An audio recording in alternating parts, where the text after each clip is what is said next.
bottomless pit, but my aim was made strong by the hand of the Almighty. We forward in this generation triumphantly. Won't you help the sing these songs of freedom? That's all I ever had. Redemption song, redemption song. Emancipate yourself from mental slavery. Number two, ourselves can free our mind. I've no fear for atomic energy, 'cause none of them can stop the time. Our love shall kill our prophets while we stand aside and look. Some say it's just a part of it. We've got to fulfill the book. Won't you else to sing these songs of freedom? That's all I ever had. Redemption song, redemption song, redemption song.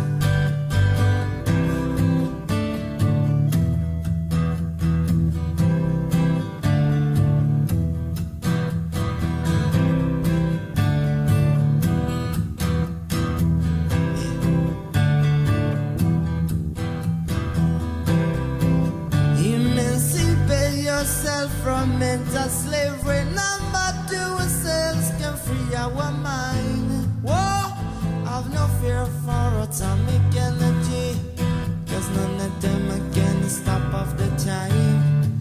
Our love shall kill our prophets while we stand aside and look. Some say it's just a part of it. We got to fulfill the book. Won't you else to sing these songs of freedom? That's all I ever had. Redemption song, all I ever had. Redemption song, songs of freedom, songs of freedom.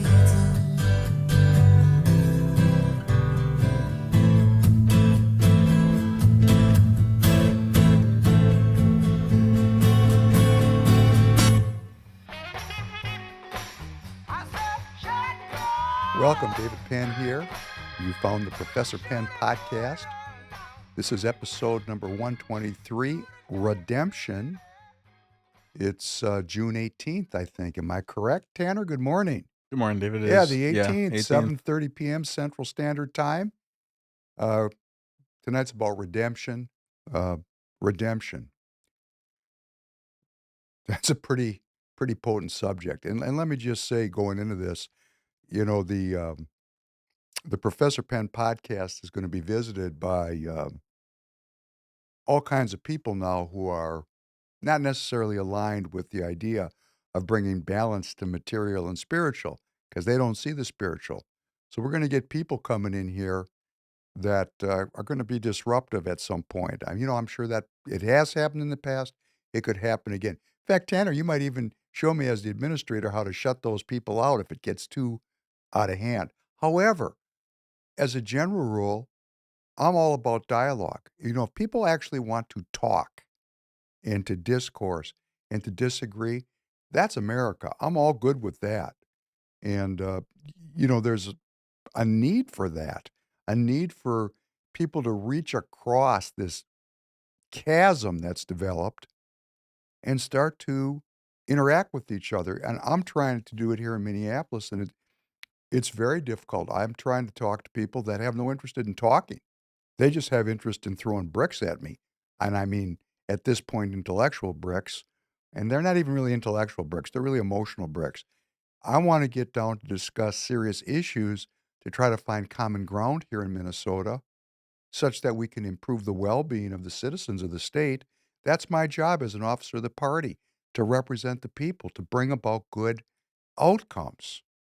And, I'm not making a lot of success with, either members of my own party who are committed to a path of militarism and war, and I'm making about the same lack of progress, with people that are completely over on the left. They don't call themselves Republicans, they call themselves something else.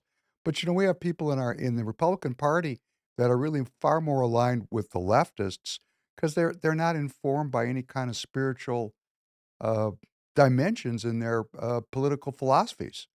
So we have a lot of work to do to rebalance the country together, and I think that's a fantastic opportunity. This has waxed and waned throughout history, the balancing of the human spirit with the realities of the material world.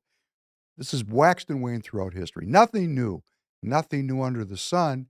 But as I say, technology adds a new dimension because technology has um, enhanced the illusion that, materialism is where it's at, and it's just an illusion, and, we had the Tower of Babel, it was the same thing in its own time period, so, we're gonna work through that, and we're gonna keep trying to dialogue with people, discourse with people, and we love the differences, we embrace the differences. That's how we move forward in the conversation between people that don't agree. Where it goes wrong is the lack of civility. That is tragic. And I'm involved with people who are just not civil. They just don't have that skill of civil discourse. So we're going to have to recover that also. So when we get people that come in that are disruptive, to whatever extent we can, let's try to talk to them as a community. Got a lot of people participating here. We can try. Now, I'm going to ask again to follow the people that are meaningful in this movement. Please follow them on X because X is a battle space of ideas. And I want to thank those members of the audience that have been following and have been coming to aid and to join in the conversation. And I'm going to be very frank. And if you're here as a leftist, let me tell you, I'm trying to maintain my civility even when you're not. But when you are just rude, and then other people from this community come in and are rude back at you, hey, that's what you want. You don't want, when you're ready to have a real dialogue about policy and ideas that are informed by a search for truth, then everyone in this community is going to be very happy because we're all in this community interested in the search for truth. That's why we're together. So, you can join us. We're not saying you have to agree with us. And as you're going to see over the next couple of podcasts, we're going to start delving into some areas that are, the forbidden zone. We're going to go to some places that people don't talk about. We're going to have to work through it together. Uh, and, when I'm doing things that are novel for me, when I'm stretched out, I get the benefit, right? I mean, I have to consider what I'm saying, what we're talking about together. Again, that's what's missing in our public discourse. Not a lot of thinking, no brains, lots of balls. Hey, and then how much balls does it really take to be a tough guy behind a computer? None. Zero. So, we have a long way to go to get together in public forums, to talk to each other, and to see that we have a common humanity and a common culture, and that would be called the culture of the United States of America. And while it seems like it's divided, this is the dialogue. Blessed are you, God and King of all worlds. Thank you for creating the light and the dark. Blessed are you, God and King of all worlds. Thank you for creating me in your image. Blessed are you, God and King of all worlds. Thank you for making me an American. Blessed are you, God and King of all worlds. Thank you for making me free. Blessed are you, God and King of all worlds. Thank you for healing the blind. Blessed are you, God, and King of all worlds. Thank you for feeding the people. Blessed are you, God, and King of all worlds. Thank you for releasing the bound. Blessed are you, God, and King of all worlds. Thank you for raising up the downtrodden. Blessed are you, God, and King of all worlds. Thank you for creating the heavens and earth. Blessed are you, God, and King of all worlds. Thank you for providing for all my needs. Blessed are you, God, and King of all worlds. Thank you for directing my path. Blessed are you, God, and King of all worlds. Thank you for my American courage. Blessed are you, God, and King of all worlds. Thank you for crowning America with glory. Blessed are you, God, and King of all worlds. Thank you for restoring strength to the weary. Blessed are you, God, and King of all worlds. Thank you for sending your Son to die on the cross that I might be saved. Forgive me, my Father, for I have sinned. Pardon me, my King, for I have willfully transgressed, for you pardon and forgive. Blessed are you, God and King of all worlds, who is gracious and ever willing to forgive. We talked a lot about fear. We went through a bunch of philosophical uh, one-liners about fear. And then we moved on and we started talking about peace. And we talked a lot about peacemaking. And today we're going to talk about redemption. And these things have a relationship. Uh, we have this thing, and you've heard this, mind, body, and spirit. Like these are separate entities, and they're not. We are a unity. We break things into pieces. We create taxonomies so that we have a better ability to study specific areas of human experience. But when we pull it out, like we say, well, I'm going to work on my mind, body. I'm going to work on my body. So go to the gym, you work out, or you go running. Well, yeah, you can think about that as being your body, but if you compete or you push yourself, you compete with yourself, you're going to realize very quickly that there's a spiritual aspect to it, that you can take your body beyond its perceived normal limits, that mind is involved in that. You have to have the will to do it, that there's this interplay between mind, body, and spirit, even when you break them into separate pieces. So it's a totality, we're a unity. And in a very similar way, when we talk about fear and peace and redemption, we're breaking into pieces one unity in the sense that if I'm afraid,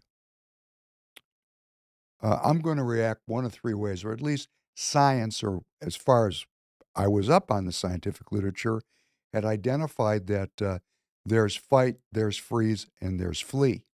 So when an organism is confronted with something that scares them, something that makes them afraid, well, at that point, they're going to react based on the situation, what's scaring them, and they're going to either run away, they're going to freeze in place or hide, or they're going to fight. And there's a great scene just came to mind. I should play it in The Predator, where Arnold Schwarzenegger, the Predator. Do you know the movie The Predator, Tanner? Yeah, I've Pretty seen that badass movie. movie, right? It was pretty damn good. So the first movie, right, at the end of the movie, towards the end, the Predator's chasing down Arnold Schwarzenegger, who's obviously a man willing to fight. He's a soldier in the movie.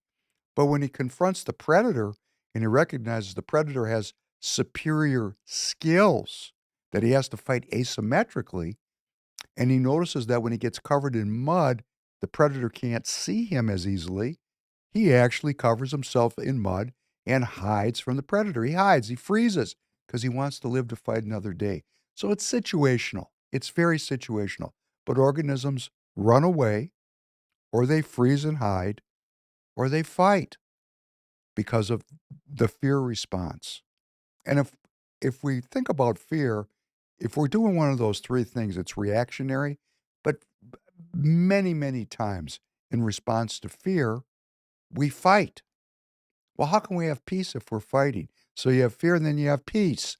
So how can you have peace if you're afraid and your response is to fight? That's why we went over peace, the importance of peace, the importance of peace. And we talked about, even in our creation myth of the 5,700-year-old tradition that's being overturned now by secular humanism, we have the story of Cain slew Abel as a byproduct of the fall, and that the killing of one person by another is, like, the worst kind of a thing, and it leads to just a tearing of the social fabric. And we talked about that when I as an individual citizen kill another individual citizen, it's called murder. But when the state does it on a industrialized basis in a competition of war between states, oh, that's glorious. That's heroic. That's valor. And that's BS is what it is. That's BS. If you wanted to reverse a world that was constructed to be a heaven like the garden, you would convince people to kill each other under the aegis of the state. So here we are on the verge of a mass cataclysm on a worldwide basis. And the whole thing is a scam because we're afraid, so therefore we fight. And then we can never get to the punchline, which is redemption. Redemption being to be freed from sin. And we want to talk about that tonight. I think it's critical. And, this whole process of this podcast for me, what I'm working on is my own redemption. And I want to thank all of you for giving me this forum to do it. It's a very public forum. I'm not saying I'm going to be a god or be immortal. Please, cancel that. I just would like to give up my addiction to sin and see what happens next. Because that connection to the unseen world or to the search for truth, one way to look at it, human beings make metaphors because we're, meaning making machines. So you could think of it as a pipe, a connection. And if the pipe is all corroded and filled with muck, not that much of the health or the water or the light or the energy is going to get through to me because I've occluded it with my own free will. Because I'm afraid. I'm afraid. And when I'm afraid, I react in a way that's a snare for me, and I can't get to the punchline, which is redemption. But actually, it's all one process. We're just breaking it into fear and peace and redemption so we can study each part of it as we create a unity of mind, body, and spirit, which is about the well-being of myself. Then I can spread that to my family. And if I have well-being in my family, then I can spread it amongst my community. And we could have a politics of well-being instead of a politics of the British business model of slavery, drugs, and piracy. We're living in that business model, which is based on fear, which pursues war instead of peace, and uses sin as a way to create the people as inventory.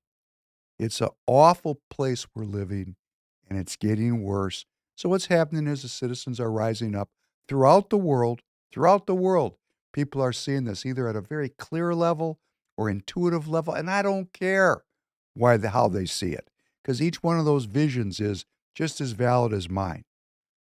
But if they're standing up to maintain the search for truth, hey, I'm all with them, and we're going to talk about it and try to create a new common language we can share amongst ourselves such that we refresh our culture. For example, put your hope in the Lord, for with the Lord is unfailing love, and with him is full redemption. That pipe is open, full redemption. But that's up to us, right? We have to make that choice with our free will.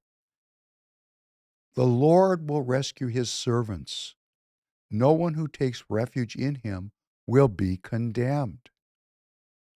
Let the redeemed of the Lord tell their story, those he redeemed from the hand of their foes. I have swept away your offenses like a cloud, your sins like the morning mist. Return to me, for I have redeemed you. He provided redemption for his people. He ordained his covenant forever. Holy and awesome is his name. No one can redeem the life of another or give to God a ransom for them. That's one to think about.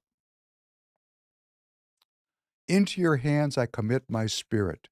Deliver me, my Lord, my faithful God. He sent out his word and healed them. He rescued them from the grave. He himself will redeem Israel from all their sins.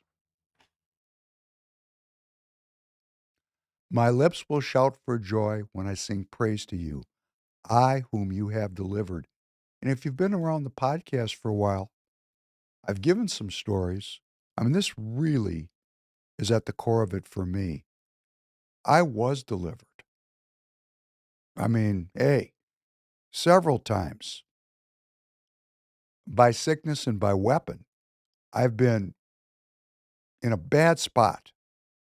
And in those times of challenge, I defaulted to my birth culture because I was in over my head.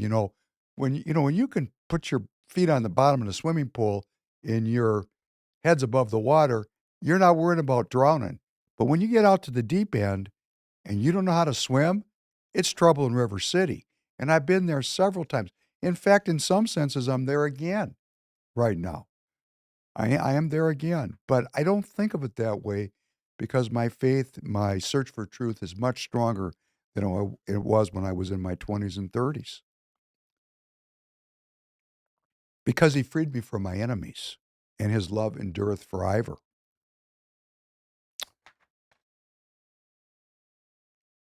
Praise the Lord, my soul, and forget not all his benefits, who forgives all your sins and heals all your diseases. But with you there is forgiveness, so that we can, with reverence, serve you. Choice. It's just a choice. So we're going to talk about redemption tonight, the freedom, being freed from sin, and how in American culture, when American culture was still more balanced to the search for truth, Americans loved the story of redemption or the story of second chances. It's only now, in this current period, that we will besmirch, befoul, tear people down, destroy them in every way that we can as a society if they don't kowtow to what we consider as normal. I was reading on X a piece by Broadcorp, and he didn't respond to me. He said, "This is not normal." Talking about Royce White, it's not normal. And my response is, "Who are you to say what normal is? What's normal? What a scam normal is. I'm not normal. I mean, I don't fit in easily at all, but I'm well. I'm well intentioned. I'm trying to serve my community. But the experiences of my life and how I think about things, what the hell is? I don't even know what normal is to go try to fit into normal. It's a meaningless word. It's meaningless. It's used as a subtle judgment like this one. Oh, they all do that. Everybody knows that. Everybody knows that. Everybody knows what. And who am I to say everybody? What a cognitive distortion that is. Normalcy is a constructed reality by who? By people in power. Well, what if their normalcy is not correct? What if it's being used to entrench certain power relationships to exploit people, make people hate themselves, make people hate each other? And that's the normal condition? Hey, screw off. Let's throw that normalcy thing right in the ash bin of history and let's start to uh, expand our creativity. But of course, creativity creates difference. Creativity involves self-governance. And that's what we're really doing here. We're really wiping out self-governance so we can have a worldwide managerial class that does almost nothing while it rules over me. These people need to go, get a job, get a real job, and do something productive and creative instead of sucking my blood, vampires. And we see it everywhere. Let's take a look. Here's something you probably didn't see. Let's talk about the news that matters for a bit. Mr. Tanner, could you please play number 2? Russian President Vladimir Putin has laid out the country's terms and conditions for entering peace talks with Ukraine.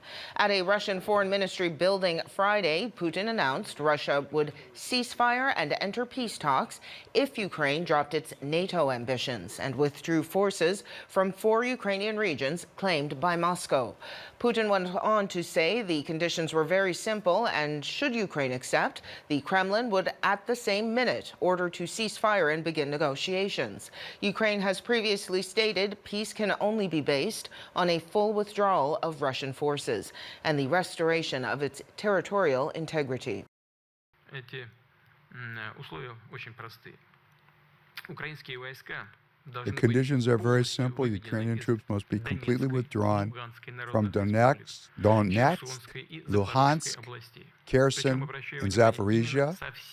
I draw your attention from the entire territory of these regions within the administrative borders that existed at the time of their entry into Ukraine.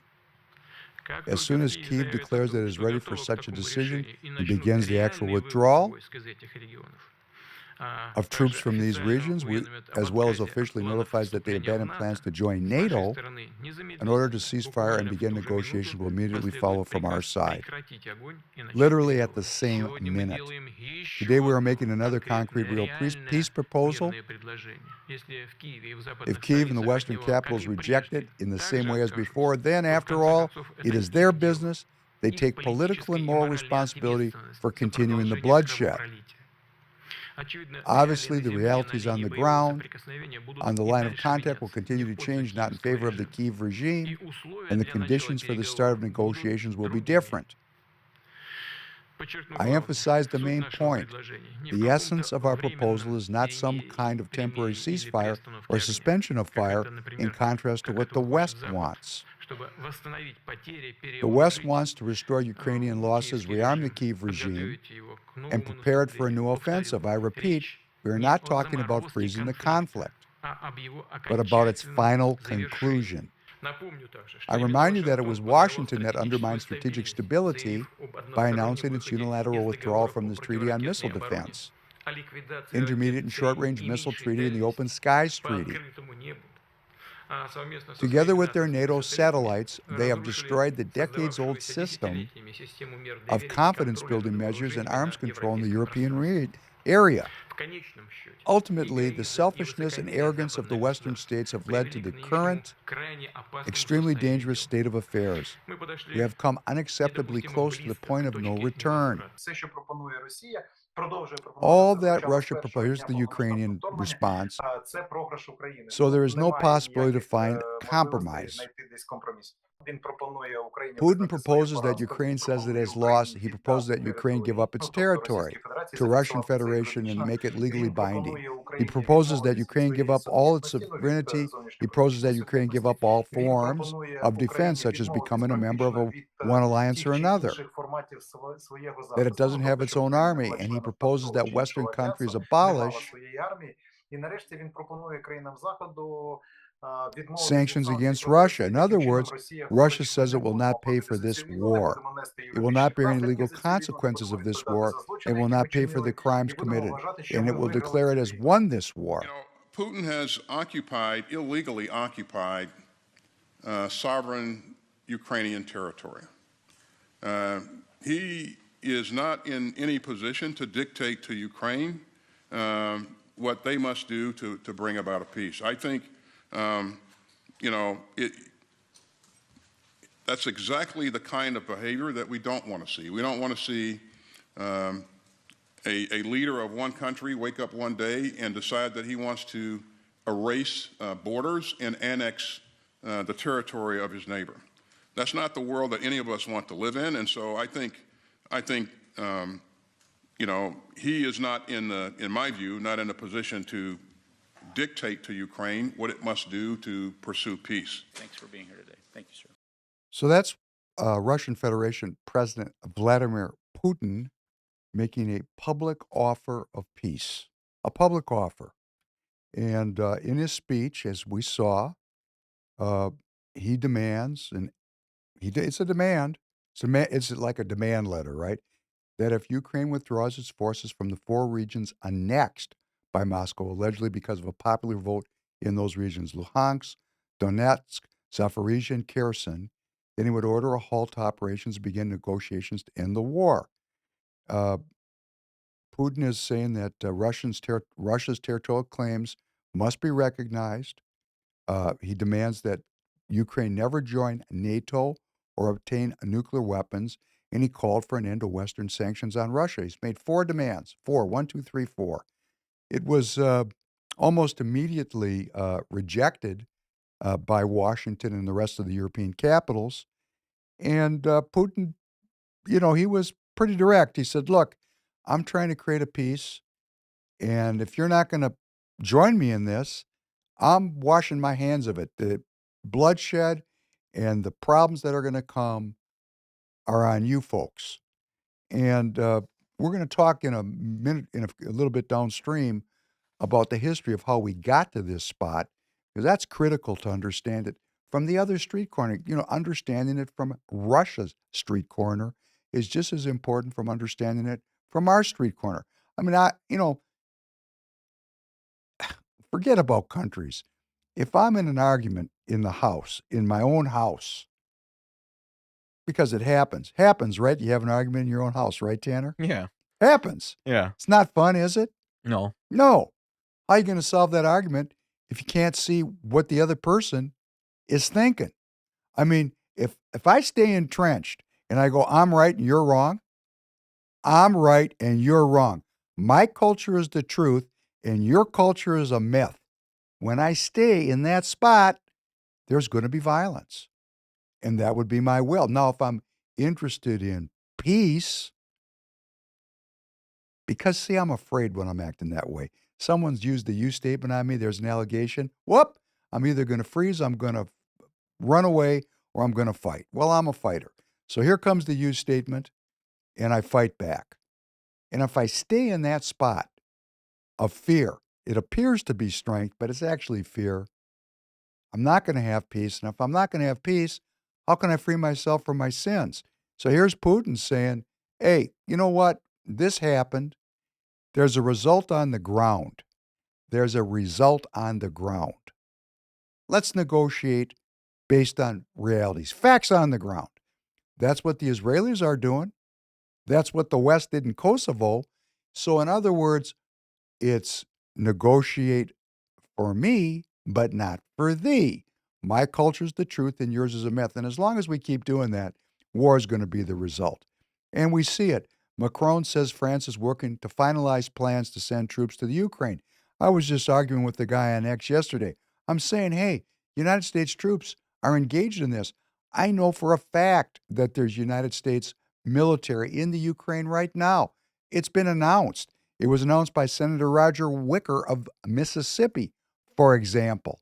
We even know what National Guards these people are over there from. I mean, this stuff's not hidden. You just got to dig around for it a little bit because, hey, guess what? It's not on CNN. Another woman, I said that I used the wrong word. I said the United States was going to reinstate the draft. No, I was wrong. They're going to continue the mechanism for the Selective Service lest the draft has to come forward. And I said reinstate the administrative function of Selected Service. Well, it's been ongoing, but guess what? After the Vietnam War, it was completely derailed for quite a period of time, which is going to tie in to the presentation I'm going to make in a minute or two. But France is getting ready to send troops in the Ukraine. Here we go. Strap it on. And, Putin knows it's coming. So he's saying, hey, before we cross these next red lines as we go up the ladder of escalation that was developed by Herman Kahn, heading towards a nuclear exchange, can we stop? Could we stop now? That's Putin saying. And, we're not stopping. Nobody's backing down. In the meantime, the United States is sanctioning more Chinese companies who are doing business with the Russians. So we got a trade conflict brewing up here that's associated with the Ukraine conflict, because we've got that iron triangle of Russia, China, Iran. Why do they call it an iron triangle? Because it's so strong that alliance can't be broken. So China's really behind both Iran and Russia from a financial perspective, and the United States is now up in the bar, up in the ante over those issues, and that just is another area of escalation. And here the G7 has announced plans that they're just going to steal things from the Russians. The Russians had over $300 billion of assets on deposit in Western banks. They're just going to start stealing the interest to fund the deal. And that deal is going to be turned into a security agreement. President Biden and President Vladimir Zelensky of the Ukraine will sign a bilateral security agreement between the U.S. and Ukraine coming up when they meet on the sidelines of the Group of Seven summit in Italy. Negotiators for the group have also reached an agreement on how to provide Ukraine with up to $50 billion backed by frozen Russian assets. So, remember, piracy, war, taking things away from people, slavery, debt slavery, drugs, piracy. This is the piracy stuff where you just steal other people's things, take it away from them. That's the world we're living in. Not a very redeemed world. It's a world that's based on violence, killing. And then we get into complete bizarre, just bizarre. NATO Secretary General Jens Stoltenberg claims that Ukraine using NATO-provided F-16 fighter jets to strike inside Russian territory would not be an escalation. Hey, war is peace. There you go. We've hit 1984. We're there. Brave New World, the whole thing. We're off the reservation totally. It's just crazy. Well, how did we get here? How did we get here? There's an official web page on the NATO website that since January has featured scholarly work to debunk what it calls Russian disinformation on NATO. The NATO page calls out a series of myths and sets out to dispel the idea that NATO is the cause of this current conflagration. Here's what it says. NATO did not hunt for new members or want to expand eastward. This is right off the webpage. NATO respects every nation's right to choose its own path. NATO membership is a decision for NATO allies and those countries who wish to join alone. But very recently, there's a lecturer of history at the University of Texas in Tyler, Texas. His name's Terry Cowan, who's compiled a new and very helpful timeline that documents the history of NATO's eastward expansion to Russia's doorstep. And I think we really need to understand that we got two ways of looking at this. We better look at it and find a more harmonious and truthful version of this history that's based on the search for truth. President Biden, the day the Russian troops went into Ukraine, said, this is a quote, "This was never about genuine security concerns on the Russians' part. It was always about naked aggression, about Putin's desire for empire by any means necessary, by bullying Russia's neighbors through coercion and corruption, by changing borders by force, and ultimately by choosing a war without a cause." Well, okay, that's President Biden's view of history. And if I could summarize what our media is putting forth as the U.S.-Russian relationship and the Russian involvement in the Ukraine, let me just summarize it into 8 points. That the U.S. involvement in the Ukraine since 1991 did nothing to contribute to this conflict. Don't believe your lying eyes. 2, that Russian security concerns about the advancement of NATO eastward to their borders, just silly. Russians are just silly. 3, that the Russians are bullies But the bully was never the United States. There's bullies in the world. There's lots of bullies, but we're never a bully. We're the red, white, and blue. The fourth one, although Russia is the fourth largest economy in the world in terms of purchasing power, Russia still longs to recreate the Soviet Union. So even though they've got a mixed market economy and the people are doing really great over there, they really want to go back to communism. And that's completely wrong because we played on the podcast. Putin actually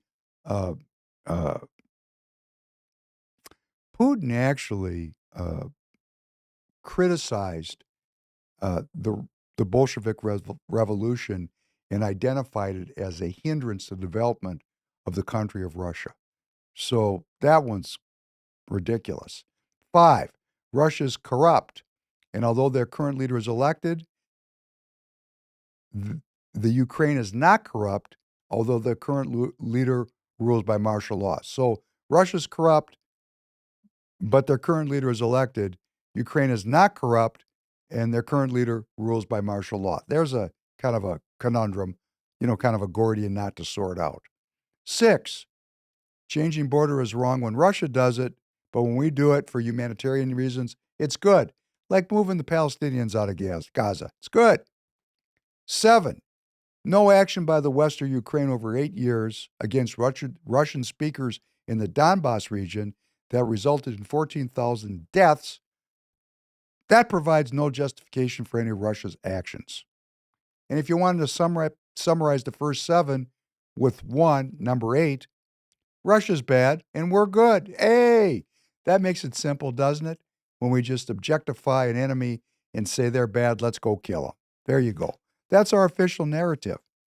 Well, let's go back and look at the timeline, but there's an important person in here that has many comments in this timeline, George Kennan, we're going to have to just look at his life in a podcast.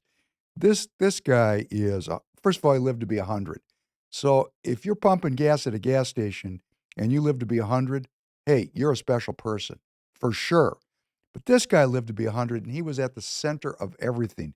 In fact, his work led to what was originally called the containment theory that the Truman administration implemented to blunt Soviet expansionism back in the 1950s. So I just want to set this guy up as being important because I'm going to read some quotes from him. Could you please play number 3? I don't think there's ever been a moment of greater uncertainty in the relationship between the United States and Russia than the one we are now going through. And that means that we are forced, as Americans, to look for new guidelines in our approach to our relations with that country. In February 1946, the deputy head of the American embassy in Moscow took it upon himself to explain the perplexing behavior of the Soviet government. The topic, he cabled his superiors, involves questions so intricate, so delicate, so strange to our form of thought that he could not be brief. His missive exceeded 5,000 words. In Washington, the long telegram was a sensation. As the U.S. and the Soviet Union were transitioning from wartime allies to arch enemies, it offered an intermediate approach between appeasement and confrontation.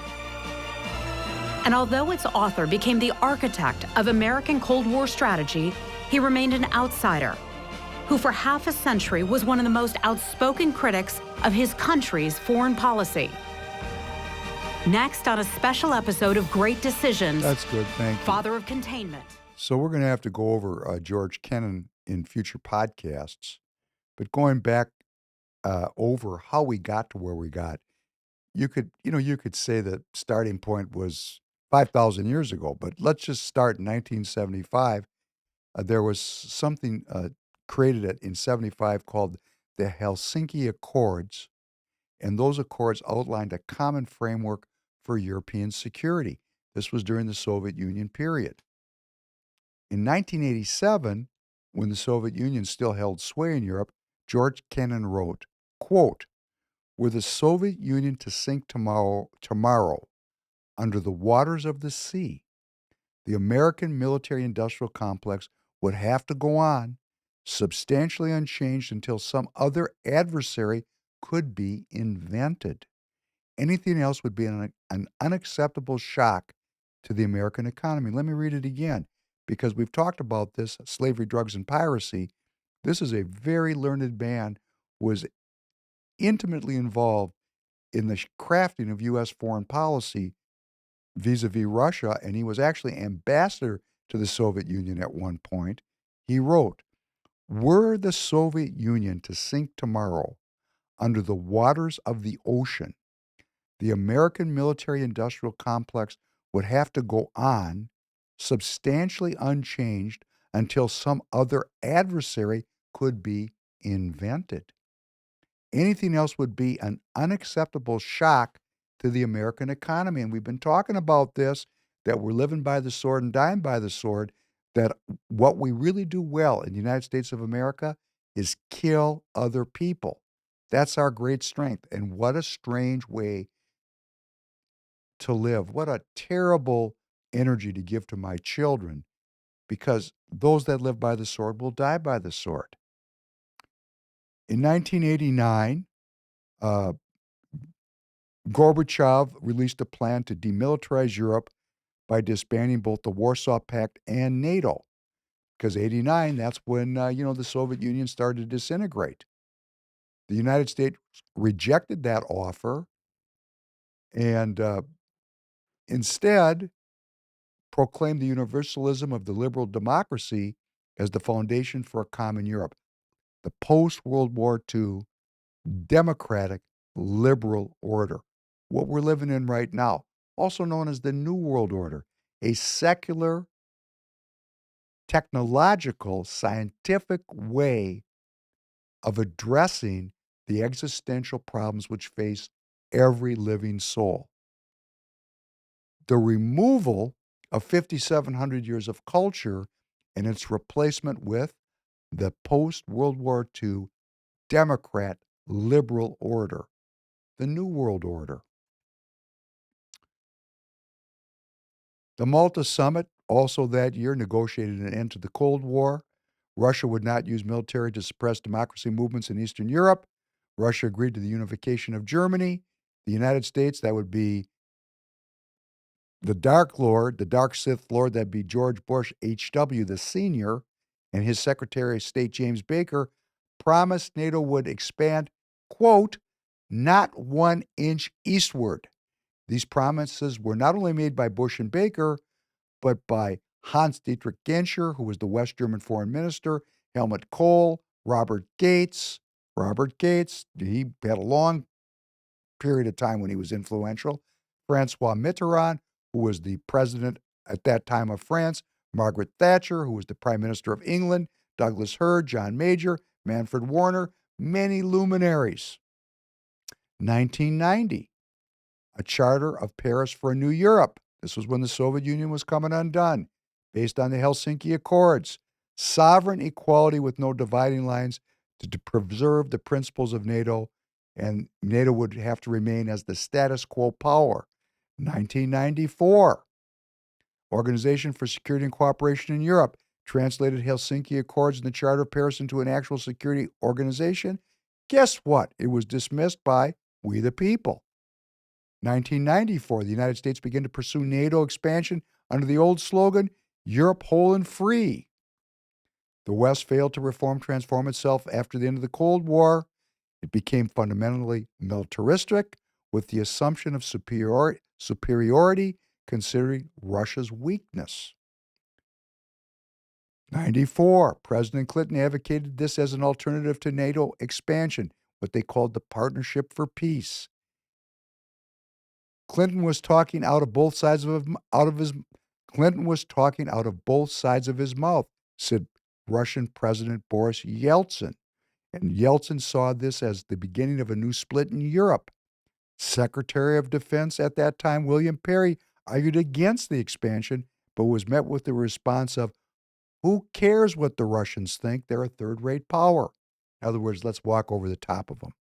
94, Boris Yeltsin, quote, History demonstrates that it is a dangerous illusion to suppose that the destinies of continents and of the world community in general can somehow be managed from a single capital. That'd be Washington, D.C.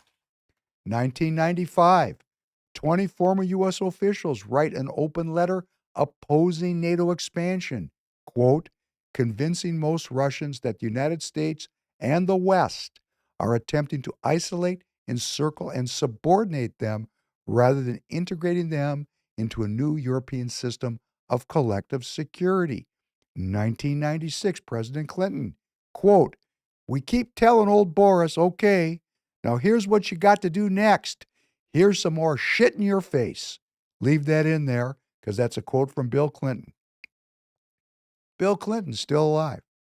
You see, these people, what they did and what we think they did is not necessarily the same thing. 1997, 50 prominent U.S. foreign policy experts sent a letter to President Clinton warning that NATO's expansion is, quote, a policy error of historic proportions.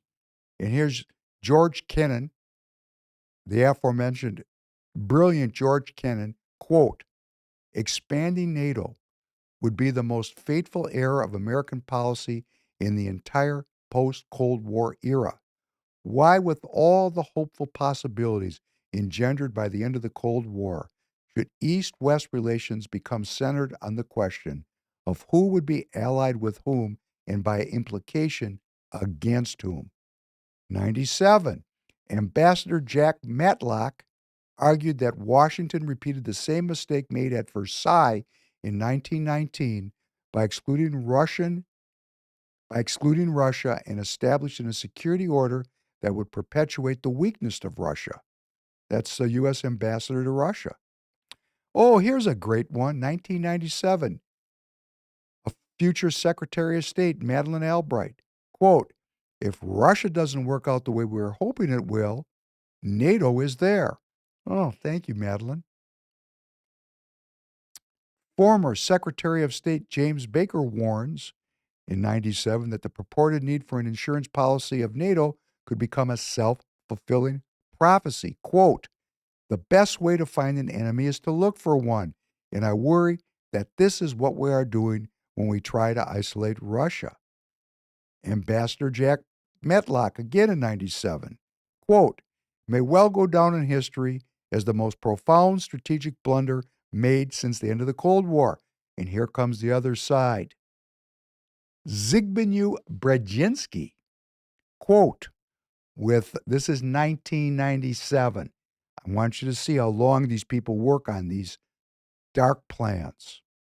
Brzezinski in 97, quote, without Ukraine, Russia ceases to be a Eurasian empire. 98, George Kennan, again, a quote, I think it is the beginning of a new Cold War. There was no reason for this whatsoever. No one was threatening anybody else. This expansion would make the founding fathers of this country turn over in their graves. Of course there is going to be a bad reaction from Russia. And then the NATO expanders will say that we always told you this is how the Russians are. But this is just wrong. 1999, NATO invades Yugoslavia. NATO represents European security can supersede international law.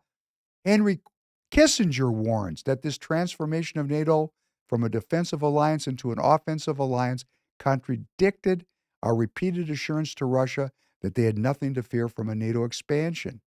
NATO occupies Kosovo.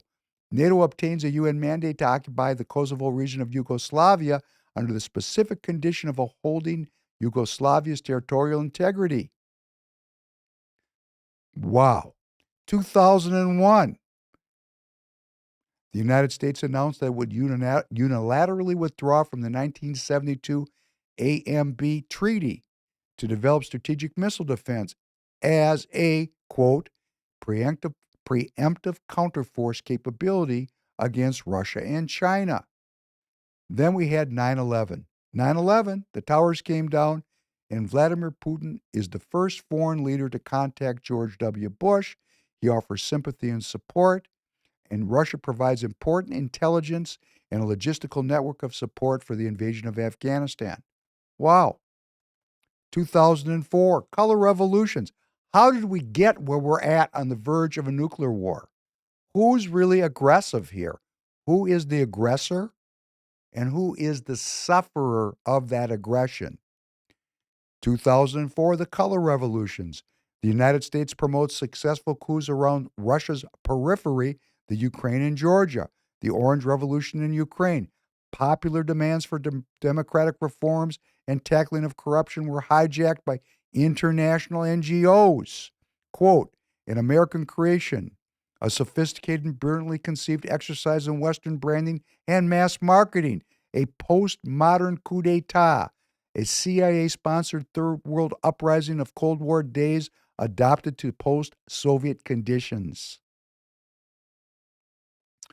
Russia proposes a single economic space to include Russia, Belarus, Kazakhstan, and denounced in the West, and this single economic space was denounced in the West as an expression of imperial ambitions that had to be resisted.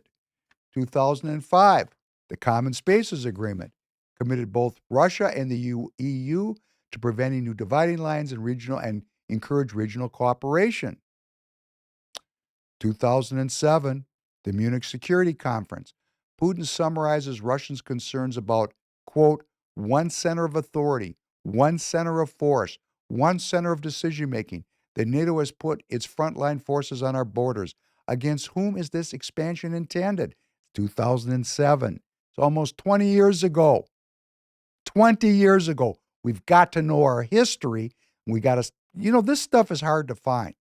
Someone had to put this together. You're not going to go find this on CNN or Fox News or MSNBC. Condoleezza Rice in 2007. Remember her? Remember Condoleezza? She's the president of Stanford now. What these people do and get away with and then take jobs in our econ. Can you imagine this woman, Condoleezza Rice, who said she mocked Russia's concerns about the U.S. placing 10 interceptive missiles in Eastern Europe? Quote, purely ludicrous and everybody knows it. And within a few years, that number had risen to several hundred. This woman is teaching students at Stanford. Great. Passing on this neocon war philosophy. 2008,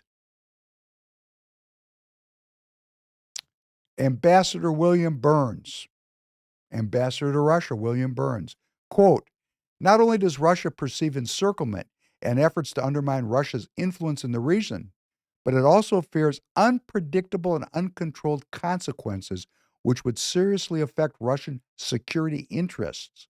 Russia is particularly worried that the strong divisions in Ukraine over NATO membership, which much of the ethnic Russian community is against, could lead to a major split involving violence or at worst civil war. In that eventuality, Russia would have to decide whether to intervene, a decision Russia does not have to face, does not want to face. Ukrainian entry into NATO is the brightest of all red lines for the Russian elite, not just Putin. I've yet to find anyone who views Ukraine in NATO as anything other than a direct challenge to Russian interest. Today's Russia will respond. That's a U.S. ambassador to Russia talking to our government from Russia in 2008. British Ambassador Roderick Lean said that year, quote, it was stupid on every level. If you want to start a war with Russia, that's the best way of doing it. Fiona Hill says, she warned Bush that, quote, bringing Ukraine and Georgia closer to NATO is as a provocative move that would likely provoke preemptive Russian military action, but ultimately our warnings weren't heeded. And Angela Merkel, she was in charge of Germany at the time. She writes, Russia would view this expansion as a declaration of war. 2010, President Yanukovych approves a bill that cements Ukraine's neutrality, quote, intention of becoming a permanently neutral state that does not participate in military blocs, unquote. 2013, the European Union pressures Ukraine to drop its neutrality stance and offers the deep and comprehensive free trade area instead, effectively an ultimatum to choose either the West or Russia. Russia counters with the trilateral EU-Ukraine-Russia agreement, which the EU rejects out of hand. Hillary Clinton says, quote, "We are trying to figure out effective ways to slow down or prevent this integration of Russia with Europe." Why are they doing this? 2014, a coup. Victoria Nuland, remember her? The U.S. has I know this is boring to listen to this, right? You got to know your history. We got to know what's causing these problems. These people are going to get us killed, right? Kill my children. They're assholes. They're assholes, and they're saying somebody else is an asshole. And that doesn't mean that I like the Russians. I'm just saying, hey, credit is given where credit is due. Victoria Nuland, listen to this one. Quote, "The U.S. has invested almost $5 billion since 1991 to assist Ukraine in achieving the future it deserves." Look at that future. Isn't it nice? 500,000 Ukrainians dead on the battlefield. Thank you, Victoria Nuland. Nice work. She continues.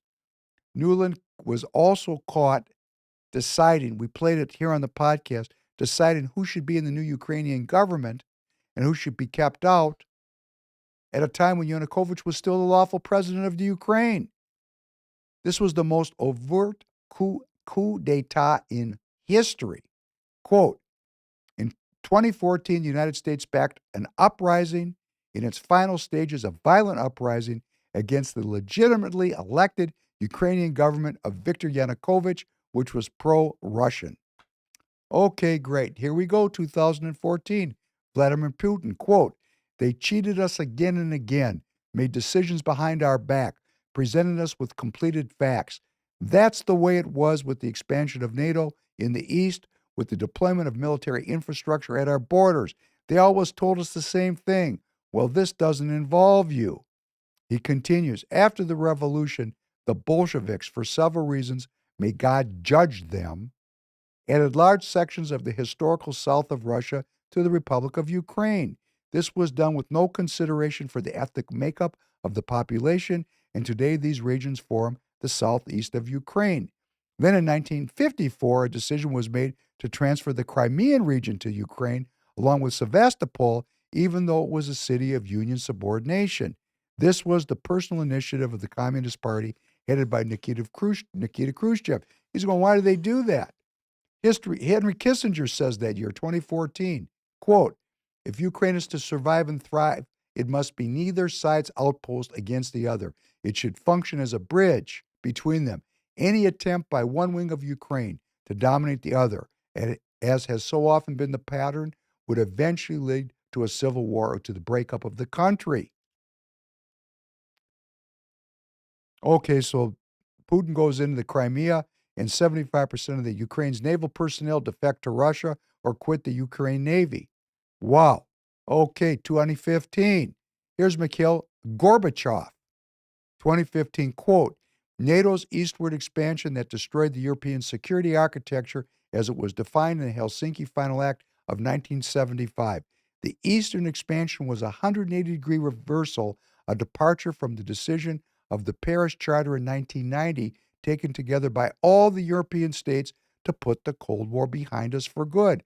Russian proposals, like the one by former President Medvedev, that we could sit down together to work out some new security architecture, were arrogantly ignored by the West. And now we are seeing the results." 2021, the United Kingdom signs a naval agreement with the Ukraine. Russia sends a U.S. draft treaty outlining the conditions to restore security and stability in Europe. President Biden responds, quote, "I don't accept anyone's red line." Tough guy. Tough guy. And now we're here where we are. But here, Vladimir Putin, this is 2022. This is right when the war was starting. Quote, "Listen attentively to what I am saying. It is written into Ukraine's doctrines that it wants to take Crimea back by force if necessary. This is not what Ukrainian officials say in public. This is written in their documents. Imagine that Ukraine is a NATO country and start these military operations. What are we supposed to do? Fight against the NATO bloc? Has anyone given at least some thought to this? Apparently not. Ambassador Jack Metlock.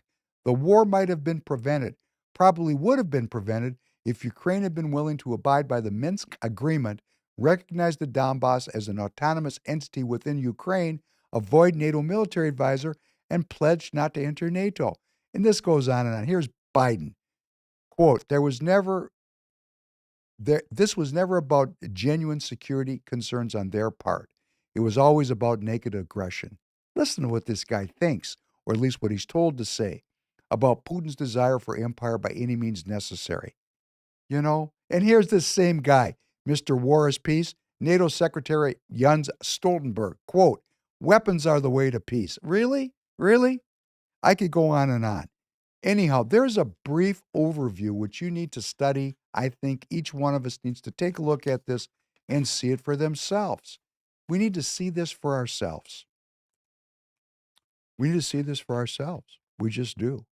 We got to take some kind of responsibility for the situation that we find ourselves in. And you take a look at what comes out of our Congress from our Senate.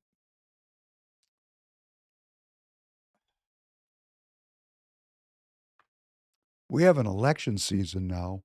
We have the wise men, the Senate. These people really run the deal. Maybe the most powerful position in the government is the Speaker of the House. Every one of these House members is up for election. About a third of the senators are. And then there's the presidential race. We're so far from peace. We're so screwed. So here we are. It's an election season. Have you made your list of 20 people? Let me ask it another way. Do you want to die? Do you want to die in a nuclear war? Do you want to starve to death? Do you want to die of radiation poisoning? Would you like to die of the next pandemic? What kind of world do you want to live in a year from now? We have a chance to go to the polls and change this. We are still a republic with elections. It will take an overwhelming landslide of people to get off the couch and get in the game of politics. Have you made your list of 20 people? Are you talking to those people? Are you asking those 20 to talk to 20 each one of them? Because if we go viral with this, if we actually go viral, one citizen to another peer-to-peer, because my ass is on the line, you think I'm doing this because I enjoy it? I know people think that. I know it. I got people in the Republican Party of Minnesota that says I'm a self-promoter, which is another way of calling me a kike. Okay, great, you people. Let me tell you something. I want to be home with my family, practicing the violin, and staying healthy. I don't like this. I'm doing it because we have to get off the couch. And what do we have to do right now? Whatever state you're in, there's a primary election. In that primary election, there's going to be a neocon, like Joe Fraser here in Minnesota, 26-year-old naval intelligence veteran who will do the bidding of the military intelligence complex. In every state, there's an asshole like that. And in every state, there's somebody like Royce White who's running as a pro-peace candidate, a pro-American citizen candidate, a pro-well-being candidate. This is in your state, it's in my state, and it's in every state. These primaries are important. You know, the number of people that vote in these primaries, it's under 10%. Governance is prosecuted by those who show up. Go to the polls on election day in your state, in Minnesota, on the primary. Start telling all your friends and neighbors. Are you over 18 years old, Tanner? Yeah. Have you ever voted in a primary? No. You want to do it this year? Probably, yeah. What do you mean probably? What is that? That's like I'm not gonna throw out my vote to what I don't feel comfortable with. So if I'm not educated, I'm not voting. Well, we're going to get you educated. Yeah. Okay. That's the goal. Okay, that is the goal. That's why we're doing the podcast. Yep. The primary, lack of education. I'm not educated. By Tanner's line of reasoning, let me tell you, I'm far from educated. I'm far from where I want to be. We're all incomplete, imperfect, unfinished. That's why we're going to talk about redemption.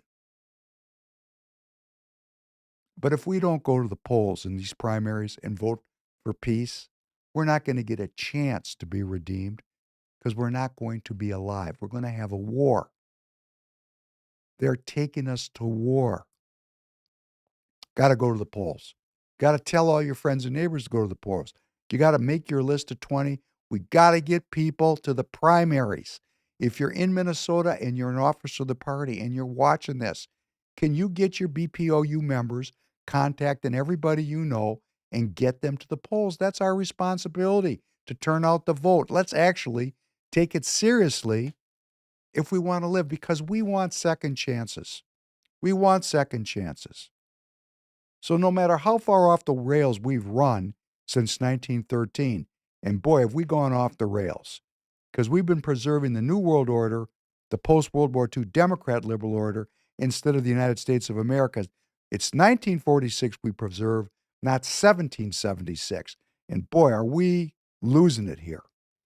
But let's talk about second chances. I'm going to read you some one-liners on second chances for ourselves personally and for our country generally.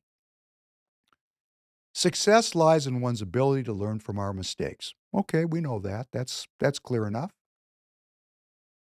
If you have made mistakes, even serious mistakes, you may have a fresh start from any moment you choose. For this thing we call failure is not the falling down, but the staying down.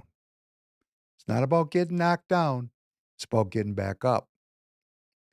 F. Scott Fitzgerald, a man of letters, a famous American author, never confuse a single defeat with a final defeat. Well, we've had a single defeat since 1913, but it doesn't have to be the end of the road. Everyone has a past. I have mine, you have yours, and we have ours. No matter what it takes, I will prove to you that our past, no matter how hurtful, didn't ruin the future we could have. We spend so much time running people down for mistakes they made when they were young, as if we can preclude their redemption, and we cannot. I would rather have a sinner who is redeemed than an alleged holy man with all the right curricula vitae, served in the military, wife, kids, no convictions, no child support, never did anything wrong, and then he votes to kill my children. You got to figure this out now. I did then what I knew how to do. Now I know better, and I do better. That's Maya Angelou. I did then what I knew how to do. Now that I know better, I do better. Raise your hands if you voted for George W. Bush. We wouldn't do that again, would we? Second chances do come your way. Like trains, they arrive and depart regularly. Recognizing the ones that matter is the trick. And this primary election is an important train to recognize. We've got to get people to go to the polls all over the country. Oh, here's Sun Tzu. Sun Tzu, our Chinese culture, has a great wisdom for me. Opportunities multiply as they are seized. So we seize this primary election, we elect peace candidates, and guess what? Peace will ensue. A second chance doesn't mean you're in the clear.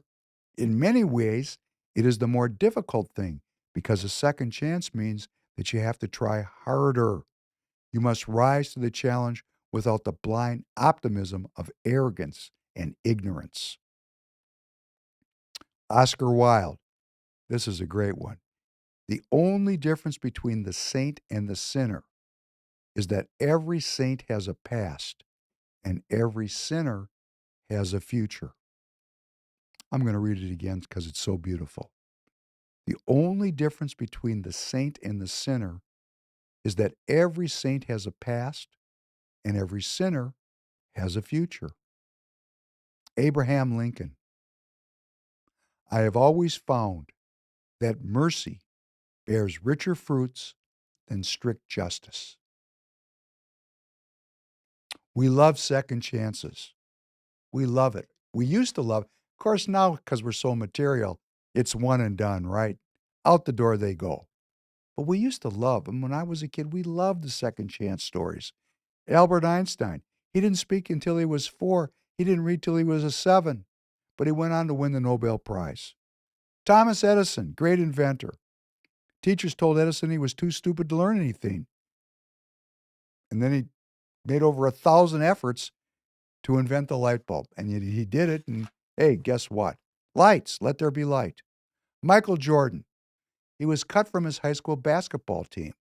Jordan didn't let this setback stop him from playing the game. Quote, I have missed more than 9,000 shots in my career. I have lost almost 300 games. On 26 occasions, I've been entrusted to take the game-winning shot, and I missed. I have failed over and over and over again in my life, and that is why I succeed. Babe Ruth. Do you know who Babe Ruth is? Yeah, the baseball player. Great. Yeah. Babe Ruth's made it. You know, a lot of other people from that period didn't make it. I could name 10 people from that time period. Tanner's going to go, who? Babe Ruth made it. Okay, listen to what Babe Ruth said. Babe Ruth has a home run record. He had it until Hank Aaron passed it, 714 during his career. But he struck out all the time, 1,330 strikeouts. Wow. So here's what he said. Every strike brings me closer to the next home run. Every strike brings me closer to the next home run. Fall down, get knocked down, get up. Henry Ford. He went broke 5 times before he got Ford Motor to come around the corner. Fred Astaire. You know Fred Astaire? Do you know what Fred Astaire is? I do not know that. Ha ha ha ha ha. He should be just as famous as Babe Ruth, but for some reason he didn't make it. He moved way better than Babe Ruth. He was a famous actor, a dancer, and a singer. We'll play some of his stuff. The guy used to float. He was a floater. Fantastic. This guy really knew how to move his body. Great dancer. In his first screen test, the testing director of MGM noted that Astaire can't act, can't sing, and he's slightly bald. He can dance a little bit. He went on to be an incredibly successful actor, singer, and dancer, and he kept that note in his Beverly Hills home to remind him of from whence he came. So we've got the concept of redemption. These are all stories of redemption. You know, like a young candidate, he's got some issues that people want to pick on. What has that got to do with today? What has that got to do with today? I could take every candidate and every elected official, if I wanted to delve into their histories, and I could run them into the ground like a fence post. But why do some pass and others not pass? It's not about the people. It's about what policies they are pursuing. So when we get peace candidates, people that want to take the fangs out of the military-industrial complex, like Matt Gaetz, oh, he's a self-promoter, he's an asshole. Marjorie Taylor Greene, self-promoter, asshole. I mean, there's a whole bunch of them. This whole movement, they're all identified as self-promoters and assholes. Why? Because what they're talking about is pulling the United States out of the post-World War II Democrat liberal order. So all the people that are on the payroll of that order, which is the entire military, the entire government, all of Hollywood, all the media, all the universities, I mean, that's a lot of weight. They see that, they go, oh, this person's going to take my dog bowl away. I might actually have to go to work. And I say this with love for my father. My father taught for 50 years. 6 hours a week is what his work responsibilities were. Now, he worked more than that, obviously. Otherwise, I couldn't respect him. But his actual work responsibilities were 6 hours a week. You know, there's a lot of people that are not like my father. They didn't spend the other 34 hours a week busting their ass to teach students how to read. Most of them just go home and smoke dope and watch cartoons. Well, maybe not most of them. I don't have a survey. But a lot of them have no business being around children or young adults because their thinking's not worked out. So we need redemption because even these people can be redeemed. What's redemption? Redemption is about rebalancing our lives so that we can self-govern. It's about restoring the faculty of interdependence and ending codependence. It's about moving away from addiction to sin and pursuing the search for truth. In Judaism, there's a term, we've talked about it. It's called Baal Tshuva. A Baal Tshuva is a person who adopts a more traditional form of searching for the truth after having previously followed a secular lifestyle. They just gave it up. It didn't solve their existential crisis. I've got a friend of mine in New York is a Baal Tshuva. I mean, this guy was a big banger on Wall Street. And at a certain point, he just said, this isn't working for me. And he became religious, and he wears a yarmulke, and he keeps the rules. And it's very inspiring. I mean, actually, I actually think about doing that sometimes. People repent. Repentance. Repentance is reviewing one's actions and feeling contrite or regret for past wrongdoings. And this is accompanied by a commitment to and actual actions that show and prove a change for the better. We repent. We repent. We look back to reach redemption, to give up our addiction to sin. We repent. We have to look at our sin. We have to understand it. Because what world are we really living in now? I mean, where are we actually living? Okay, let's take a look at our government. Let's look at what's really going on, because we talked about this, and I said, we need to talk about it more. Reversal. This post-World War II Democrat liberal order, the New World Order, is reversing the fundamental cultural norms, the building blocks, the ideas that made the Old World Order. And there was many elements to the Old World Order, including kings and queens of Europe. But the Old World Order was built on the 5,700 years of traditional culture. And then we had science come along, and they said, whoa, we don't need that. That's an illusion, because our scientific culture is the truth, and your traditional culture is a myth. Didn't work for me. It didn't work for me. And then we have generation after generation of Americans that are born in this New World Order. They're born into this hell, and they don't even realize they're in hell. And why do I say it's hell? Because the idea, the metaphor that I'm going to use, Dave, a pipe, an esoteric pipeline that connects me to the search for truth, where I can gain energy and insight and knowledge in that search, has been occluded, has been blocked by sin, by doing things that traditionally were thought to be bad for a human being. It isn't that they were trying to control people, it's that it was unhealthy for people to do sinful acts. That was the belief.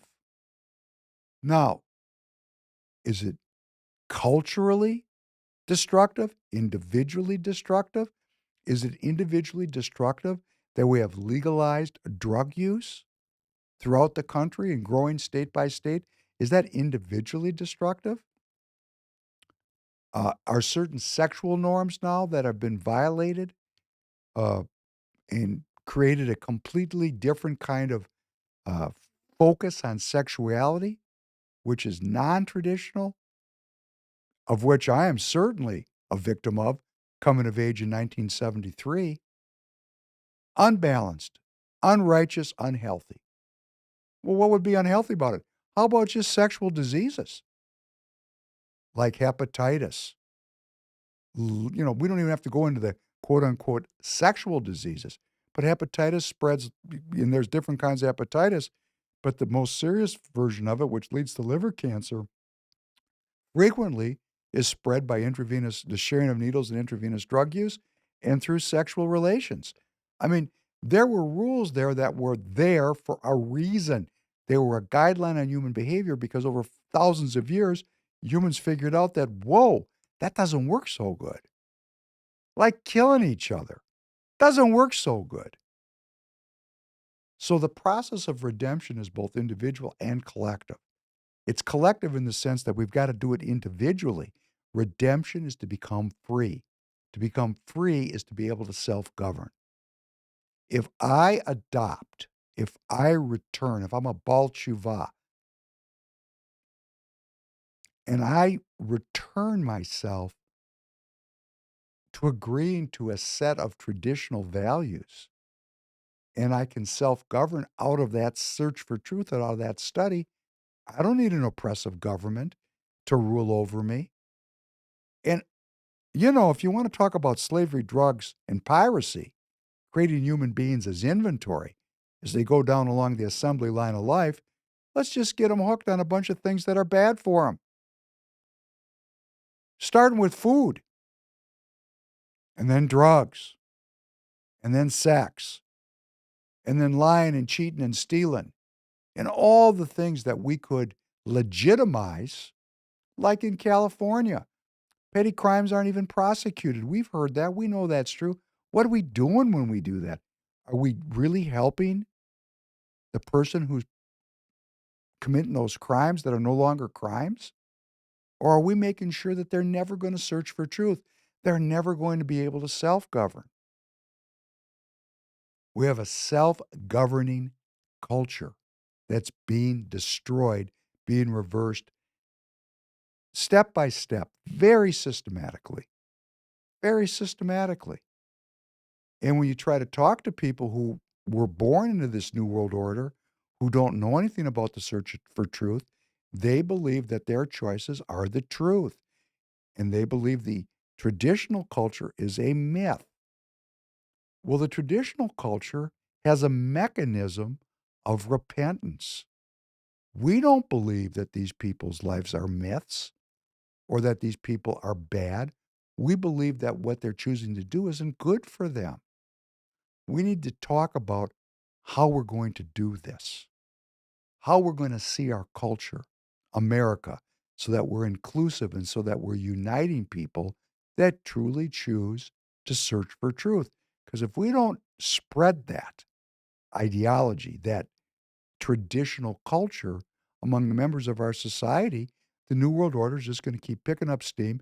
And of course, what does it have on its side? The courts, the media, the universities, the government, and technology. What do we have? Peer-to-peer engagement.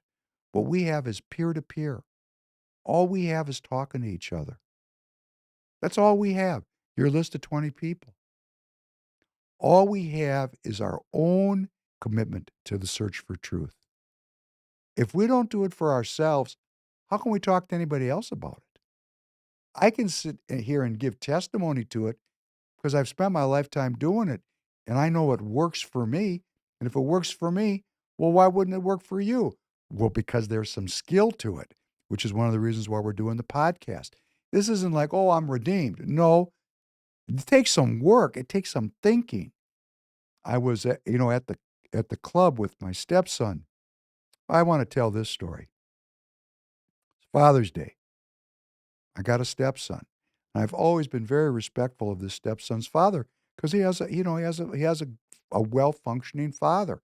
So when he was little, I always kind of laid back, just was there, wasn't mean, wasn't nice, gave him space to have a dad. But as he's getting older, as young men are prone to do, because I've had 4 fathers. I had my biological father, my violin teacher, the guy that trained me in the art of war, and then the guy that taught me how to be a businessman. I had 4 fathers. And this kid is at that age, he's 14, where he's looking around and saying, well, I gotten a lot from my dad. What else can I get? So I've been taking him to the club and I've been teaching him how to move, things that I know that maybe his father doesn't know as well. So I'm teaching him. And he's got a problem the way he walks. He's got a problem the way he walks. He walks a little bit pronated. It's not good for his knees. It's not good for his hips. It's just not good for him. And he's got some kind of, they say it's biological when you take him to the doctor, but I know better. He's just got a bad habit. So I sit there and I talk to him about heel toe, heel toe. And every time I see him walking with his feet pronated, I say, heel toe. And he gets it.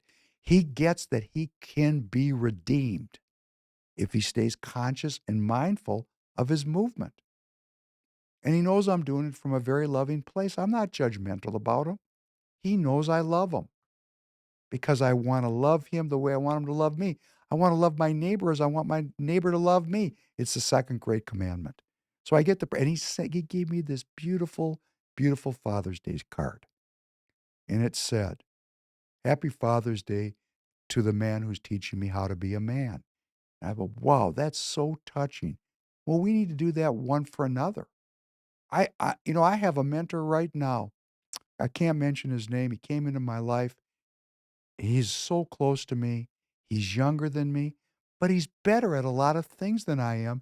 And I'm so grateful that he's in my life and he's so kind to me and so loving to me. And he's actually helping me be a better person. And I don't reject it. I don't have some pride about it. I'm thankful to the search for truth that we found each other. And of course, he's getting something from me too, thank God.